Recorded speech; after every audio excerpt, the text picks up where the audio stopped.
What is going on, everyone? Welcome back to another Best Bet Show. It's your boy, Matty Chucks, with co-host Austin's Props. We got a lot of people coming in saying what's up in however language or verbiage you want to use. Appreciate you guys coming in here. It's another horrible game. We got Joe Flacco versus Trevor Siemian. Austin, it is Thursday. We have a beautiful Thursday night game. What's going on, brother? We back, man. Good holidays. We took a little break, but we're here now. And of course, we come back to probably my least favorite game of the slate. Least favorite game of the year. I think I was talking to you about. It's interesting. We've said it all year though. Gross slates pay. We think we're gonna find a few spots here, and I've been good. How are you? I'm doing all right. It's nice to end the year. It's nice to go through and recap what you did right, what you did wrong. We had another monster year. Shout out to us, pat ourselves on the back. Before I dive in a little more and say more, remember to subscribe, guys. Subscribe to the FlashPicks channel because we have a lot of shows coming up, a lot of playoff stuff coming. When the NFL playoffs does come, a lot of giveaways for the Super Bowl too. And me and Austin will be here till the end of time, posting baseball videos, etc. during that season. So make sure you're subscribed. It's free. Doesn't hurt anybody. Make sure you do that right now. We do have a lot of Njoku love in the comments for good reason, but the lines are a little inflated. We'll get to that in a little bit. But I'm going to talk about the play that I posted already. Riley Patterson over 1.5 field goals. And everyone thinking the Lions don't play. So how is Riley Patterson going to even be in this game? Well, he got cut by the Lions for literally no reason. He missed 2 field goals in the year and 2 of his extra points all year, which is pretty good numbers and pretty average on the extra points. He got cut apparently due to losing practice squad battles to the other guy that they have. I forget his name, but it's not like it's a confidence thing. He has another chance for redemption on a playoff team or a team that's going to make the playoffs most likely if they win this game. 7.5 point spread. And let's talk about why we love this. First of all, kickers on Thursday, short weeks. The Jets have a tough defense, and 12 of the 15 kickers versus the Jets this season have gone over this number. The 3 misses were, unfortunately, that Jake Elliott game where Jalen Hurts had 4 turnovers at midfield, and then they were losing, so they didn't go for field goals.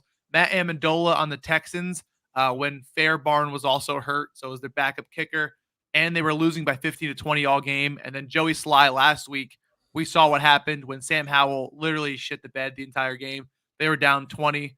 Brissett made it interesting, but they were not kicking field goals down 20 that entire game as well. So in a game where you expect the Browns to be winning, 7.5 point spread, they need to win this game. The Jets starting Trevor Siemian, which is a much harder defense than the Swiss Cheese Commanders defense.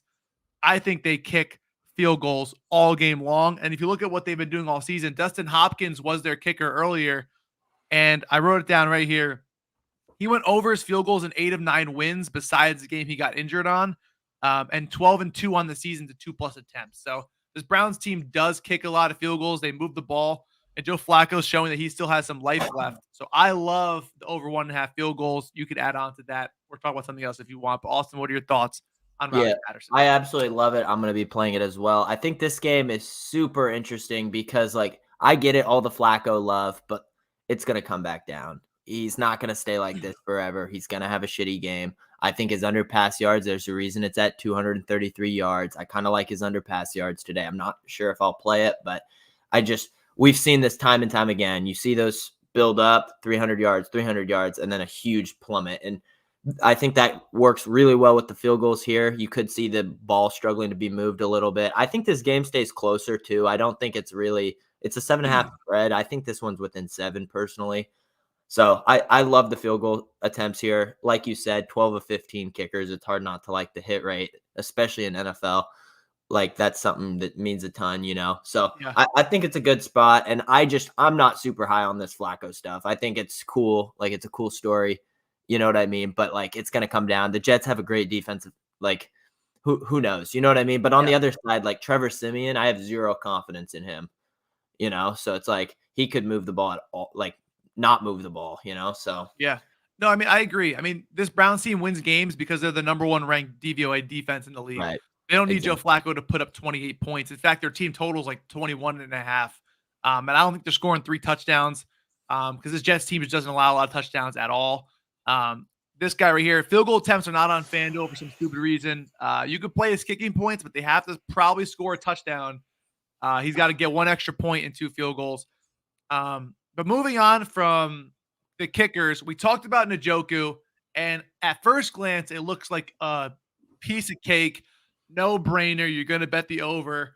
But when you look at what the Jets defense has been doing, I know you pointed this out earlier. If you want to talk about the Jets defense and why you should be cautious on this Njoku line.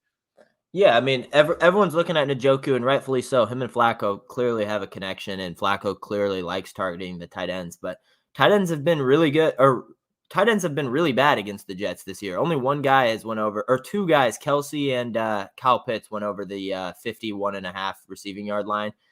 And like, it's not one of those spots where, yeah, I know he's been good recently, but Jets have been good there, man. You know what I mean? So I lean that he's probably going to go under tonight. I see everyone on his over. I'm having like those vibes where you just see a gross game where there's not much offense. The clock's kind of running nonstop. I think like it's going to be that type of muck game. You know, I don't think it's going to be 400 passing yards on one team. I agree. You know, it's funny. I looked at the Browns when they played the Jets last year, and Joe Flacco was the quarterback for the Jets, That's crazy. Which is hilarious. That's actually when you crazy. think about it. But I think I'm leading this, and everyone's gonna hate this. I like Breece Hall under rush attempts or under rush yards. You look at their losses: 6 carries for 12 yards, 13 carries for 16 yards, 7 for 25, 10 for 23, 13 for 28. The only time he went over 45 yards, he did it twice when he had 6 carries versus the Chiefs for 56 yards, and he had a 43-yard rush. Take that away, he was 5 for 13. If he doesn't break out for that long rush, he does not hit it. Right. And then the Chargers, he had 16 for 50, and he did run 16 times. If he runs 16 times, I expect to lose the rushing yards, but I like the attempts and the under rush yards because I do expect the Browns to be winning this game. Number 1 defense in the entire league. They're not going to be able to run on them. They're going to make Simeon try to throw. And I just love this, especially as the Jets are, I don't know if they have to be mathematically eliminated from the playoffs, Right. Or close to it. I don't think they risk Breece Hall's injuries. I don't think they start playing him a lot less. Their backup running back, I forget what his name is. They also have Dalvin Cook, but the guy who played a lot last week, I forget his name. Yeah, I was trying to find that too. I think this one. Yeah, go. I was gonna say I think it's just tough for me on this because like the Jets allow the least amount of pass attempts per game in the NFL. They're averaging 30 per game. They have Simeon at 31.5 pass attempts, minus 125. So like you're taking a gamble that he's either gonna pass or the Breece Hall that they're not gonna run the ball. You know what I mean? But like the Browns just don't give up pass attempts. Like teams don't pass against them. So it's this one's super tricky for me. I really am not confident in like a lot of the spots. I'm going to play maybe 1 or 2 spots. I'm going to play the field goals and then try to find one other, but I don't know. How do you feel on that? It's just funny because they also allow the 5th least rushing attempts as well. They just Right. dominate the clock. They control the game. This is the guy right here. He had 9 carries. I know it was a blowout last game until late. But to me, I think you stop running Breece Hall 20 carries a game. That's just my opinion, especially for a guy who missed a lot of last season due to an injury. Yeah, play for next year. And in losses, whether or not it's the end of the season or not, I do think Breece Hall, I can't tell if under attempts or under rush yards makes more sense. I think I might do rush yards because of their defense just being very stout. And he might get 13, 14 attempts. But again, he's only gone over the attempts 1 time in losses. So it should be interesting. I have not played it yet, but these are just things I'm looking at. I also am looking at Kareem Hunt over rush yards. What do you think about Breece Hall receptions? Is it 4.5? Yeah, I was going to ask you that. I mean, he's definitely the RB2 at this point. I mean, the wide receiver 2 at this point over there. Right. The Browns are a pretty bad target, but I mean, you throw that away when he had 12 receptions on 16 targets last week. That's what I was going to say. Like the target, I get it. Like the numbers aren't great. None of the like research backs a lot of these plays up. You know what I mean? Like if you're playing Njoku, the numbers certainly don't back it up. Like for the other, you know what I mean? Matchup wise, I know they don't with Breece Hall, but like the targets are there at least, you know? I agree. I do want to play Jerome Ford over 13.5 receiving yards, but it's the same thing I got screwed on last week when I bet Antonio Gibson.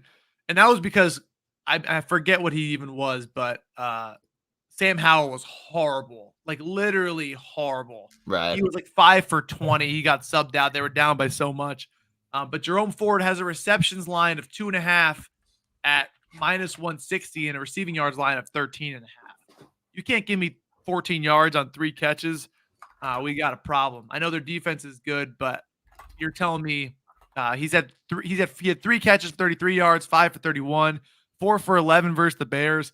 I know that Kareem Hunt's going to be getting more snaps, but in the receiving game, it's been all Jerome Ford. I'm itching to bet that again. I'm waiting to see who's out. Like if Amari Cooper's out, I think that he gets a little bit more as well. I think they just play it more into Njoku / running back heavy. But that's something I'm leaning as well. What are your thoughts on that? I like that look. Is just looking at it more. I think it's a good spot.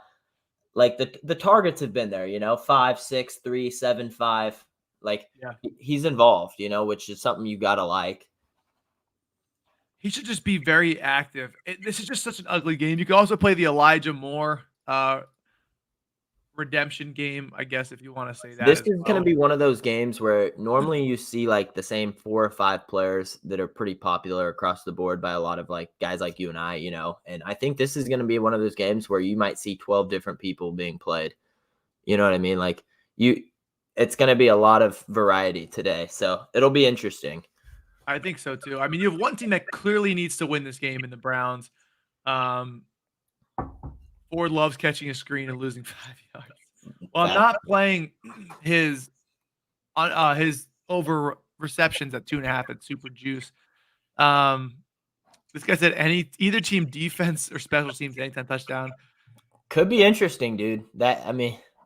Yeah. Fumble recovery, kick I return. mean, both quarterbacks are like -180 to throw a pick, which is why I also like field goals because I think we're gonna at least one short field. Fair. But I'm looking at like longest passing completion, and like Trevor Siemian at 29.5 on the under looks pretty decent. I mean, their wide receiver core is just irrelevant. Take Garrett Wilson away, you have literally nobody. Unless Breece Hall's catching a screen for a deep. I don't know. That Browns defense is super tough as well. I don't want a late game garbage one. But you look at Garrett Wilson too. He's only caught one pass over 30 yards in the last 6 weeks. It was a 31-yarder. So, I mean, I don't know what – obviously, with Trevor Siemian's a little different. I don't know if he's even chucking the ball down the field. But I think a lot of unders are in play because you have a lot of inflated lines here. I agree. No, I totally agree. This, like I said, man, this one is just one of those games. And normally I don't come on here and I'm not this like wishy-washy, you know what I mean? But I don't want to feed anything that I'm not playing, I agree. I think this is a game where you pick your 1 or 2 spots. You could play a little heavier on those 1 or 2 spots, but I don't think you risk too much in this game. I don't think it's a smart bet long term. No, I agree. Well, that being said, we're leaning some Breece Hall unders. We're leaning some maybe Jerome Ford receiving overs. Njoku, I mean, I wouldn't be shocked if it hit. I wouldn't be shocked if it missed. That's a very high line. You're looking at he missed last week. Yards. Yeah. 49.5 yards is very, very long. It's at DK. It just got bumped to 51.5 now too. Yeah, so. I honestly might sell high on that under because especially if they're winning late, I would lean his receptions probably more in my opinion. At 5.5. I know it's plus money before. It's probably not anymore, but I think he's more of a safety net target. To me, I need to do a little more into that, but I am going to try to target him in some way, just depending on what it is. Yeah. And a Trevor Siemian under longest completion might be in play. I'm going to look at what the quarterbacks have done versus the Browns. Again, it's the best defense in the league. We've seen these backup quarterbacks when they like he looked pretty good against the Commanders, but again, like you or I could probably look pretty decent against the Commanders. So it's like you don't know what it's going to be when they face a good team. Again, this is even in this game, it's the best defense Joe Flacco is going to face all year. You know, where's he at? So it's going to get real ugly. I think there are a lot of values in some unders because we do have a lot of high lines. So keep an eye on those. I'm probably going to post a couple out in the next hour or two. And that's going to be it for me. Do you want to go to first touchdown score? Yeah, it's only right. I feel like we can find a little something. It's got to be over plus 1,000, which knocks out basically everyone worth a damn on the Browns. Yeah, So, I guess for me, I'm gonna go Garrett Wilson at plus 1,200. I think he's the best player available. Like, I don't love it, you know what I mean? But if it has to be over 1,000, like it's either him, Eli Moore, maybe Tyler Conklin, Cedric Tillman, maybe. So I'll go Garrett Wilson. I think I have to agree on that. Oh, this is going to be interesting. I'm scared to play this, but I might have to. He's had one touchdown all year. I cannot play him. I literally cannot play him. This is hard, dude. I know. You just gotta have to ride with it. I was gonna do Elijah Moore, but I like their. You could go Cleveland Browns defense. Harrison Bryant go the backup tight end. This is so hard. You can't even go Kareem Hunt or Jerome Ford. Yeah, I'm gonna go Elijah Moore, and that is plus 1,400 on MGM. That's where I'm going. Remember, it has to be plus 1,000. Right. I would bet Njoku first touchdown if I had to pick it. Again, our rules are plus 1,000, so I'm going to go with Elijah Moore. But if I had to put a bet on something without any rules, it's going to be Njoku. How about no first? Facts. Honestly, that could happen. I think this is a game where that could happen. I'm not going to lie. But that's going to be it for today. Stay tuned on our pages for the plays that we do post. And stay cautious today. Don't chase it because it's a Thursday night football game and you want to bet it. If you do, don't go too crazy. Appreciate all of you guys coming on. Remember to subscribe. Thank you so much for tuning in. We appreciate all of you guys. We'll be back on the full slate on Sunday and for the Monday night football game. And obviously the playoffs coming up. Best of luck on your bets today. We'll catch you guys next time. Peace.